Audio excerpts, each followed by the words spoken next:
Emailing, newsletter, liste email. En fait, quand on pense aux emails, on pense tout de suite à une newsletter. Alors qu'en réalité, tu te rends compte que c'est deux choses complètement différentes. S'il y a bien une chose que tu dois mettre en place dans ton business dès le début, c'est vraiment la liste email. Donc, ouais, mais Émilie, moi, j'ai pas besoin d'avoir une liste email parce que je veux pas faire de newsletter. Ok. Mais alors, du coup, comment tu sais qui sont tes prospects et à quel point ils sont chauds? Bah, tu comprends, je suis sur Insta, je suis sur LinkedIn, je publie des vidéos sur YouTube, donc je sais que. Mais en réalité, tu ne sais pas exactement qui voit tes posts quand. Par exemple, quand tu vas publier un post sur Instagram, tu as 2000 abonnés, tu n'as que 200 personnes qui le voient. Et parmi ces 200 personnes, en plus, tu n'es même pas capable de dire qui exactement. Pour la simple et bonne raison que l'algorithme ne te le dit pas. C'est là où ça devient en fait compliqué, où tous tes efforts marketing, ils sont complètement minimisés parce que justement, tu ne sais pas à qui tu parles. Ce qu'il faut te dire, c'est que quand tu mets en place une liste email, c'est collecter les emails des personnes qui sont potentiellement intéressées. Et ben, ton audience se devient tout d'un coup un prospect.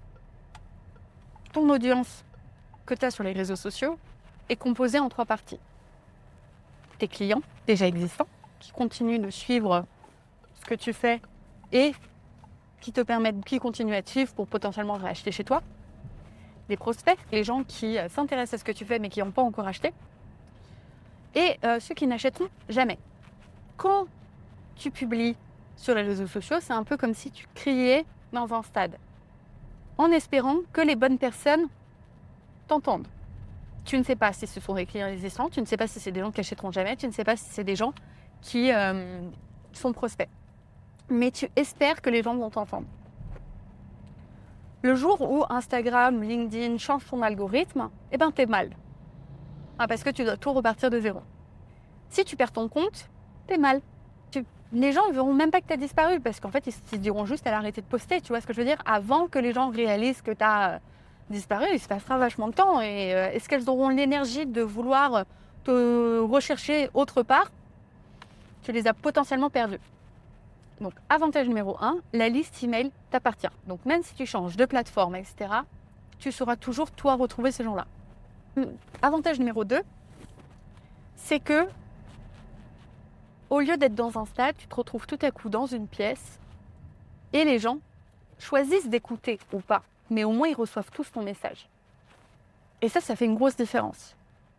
Oui, mais Émilie, les gens reçoivent tellement d'emails de nos jours, machin. Certes, cependant, les chiffres sont clairs.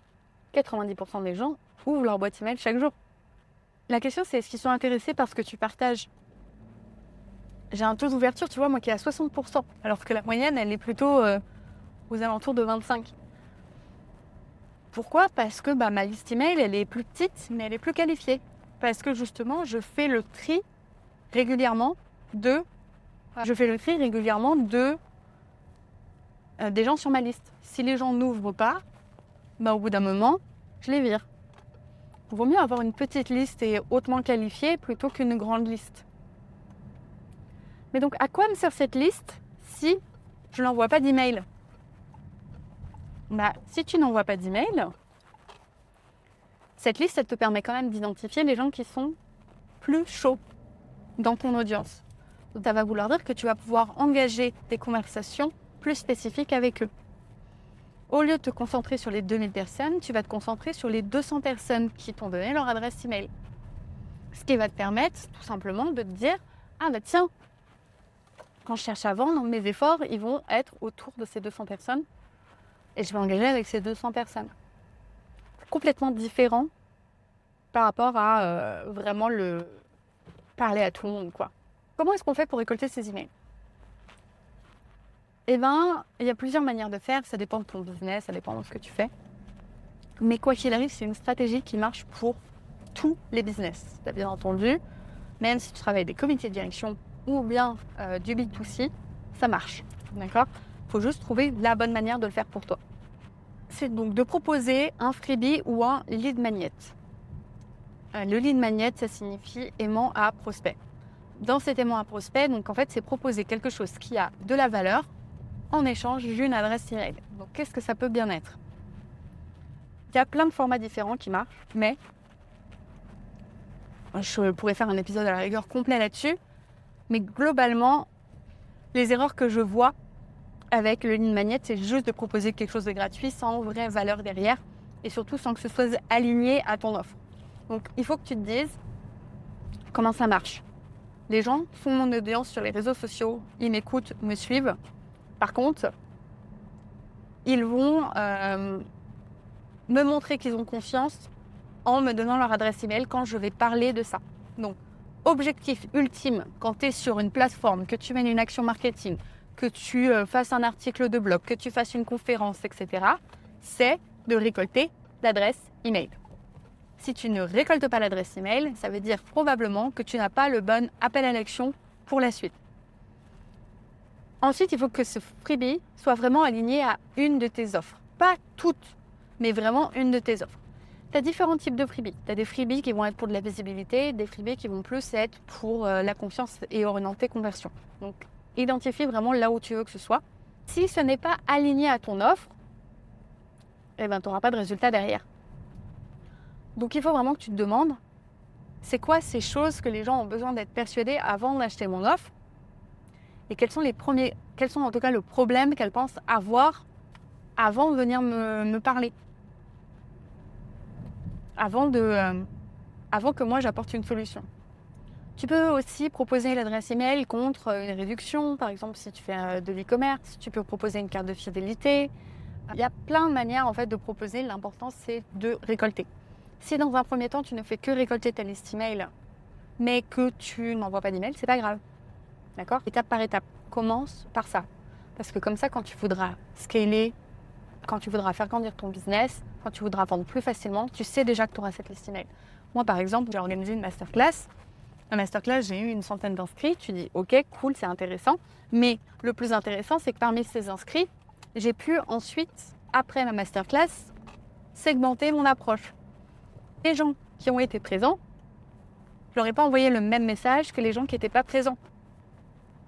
Par contre, je savais que ces gens-là étaient intéressés quand même, quoi qu'il arrive. Donc, ça veut dire que c'est des gens que j'ai ajoutés après dans ma liste de prospects chauds à certains niveaux. Ça veut dire que je vais concentrer mes efforts marketing sur ces gens-là pour qu'ils me voient régulièrement. Par exemple, ça veut dire que je vais aller commenter leurs publications régulièrement. Ça veut dire que je vais engager la conversation avec eux de manière plus régulière, etc. Et du coup, vu que ces gens-là, ils m'ont montré qu'ils étaient intéressés, ça va convertir beaucoup plus facilement. Tu vois, sans envoyer d'email, tu peux quand même avoir des actions où toi, tu es acteur, mais qui vont avoir plus d'impact. Une fois que tu as cette liste email, qu'est-ce que tu peux en faire? Tu as plusieurs types d'actions. Tu as ce qu'on appelle l'emailing et la newsletter. Donc, la newsletter, c'est du contenu qui est informatif pour délivrer de la valeur. Et ça, c'est de manière régulière. Une fois par mois, une fois par semaine, etc. C'est planter les graines dans la tête, donner du contenu pour que les gens soient de plus en plus conscients du problème qu'ils ont et de comment toi tu peux le résoudre. Mais on n'est pas vraiment sur des actions de vente, tu vois. Tu renvoies vers du contenu gratuit, tu engages la discussion, tu fais réfléchir, etc. L'emailing, on est plus sur quelque chose de commercial et donc là c'est ponctuel. On est sur des séquences email de vente, tu veux pousser à l'action.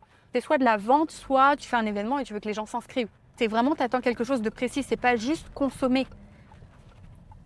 Il faut, à terme, c'est mieux de combiner les deux, bien sûr.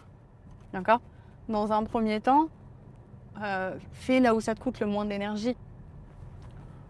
Moi, je dis toujours, identifier là où tu peux faire des choses qui vont servir plusieurs fois.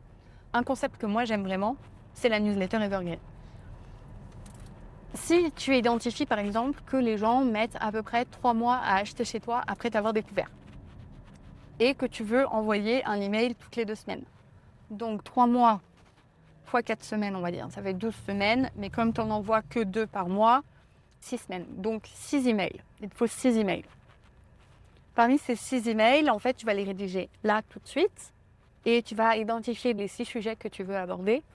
Dès que les gens vont passer leur email adresse, ça va envoyer email numéro 1, email numéro 2, email numéro 3. Donc peu importe quand est-ce que tu t'inscris, ils vont recevoir ces 6 emails de manière automatisée. C'est comme s'ils recevaient une newsletter, sauf que tu l'as créée qu'une seule fois.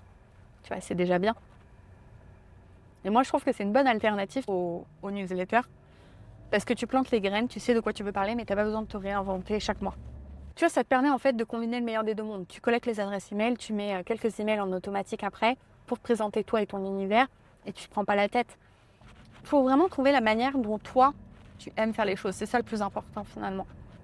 Donc, si tu as des questions sur l'emailing, à quoi ça sert, comment l'intégrer dans ton business et surtout comment le faire de manière sans t'épuiser, de manière chronophage, etc.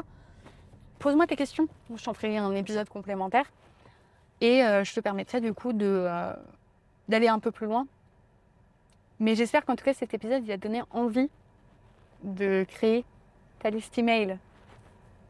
C'est pas encore emailing, newsletter. Comment je pars, comment je fais pour récolter ces emails et des emails qui soient qualifiés et alignés à ce que je veux vendre. À plus.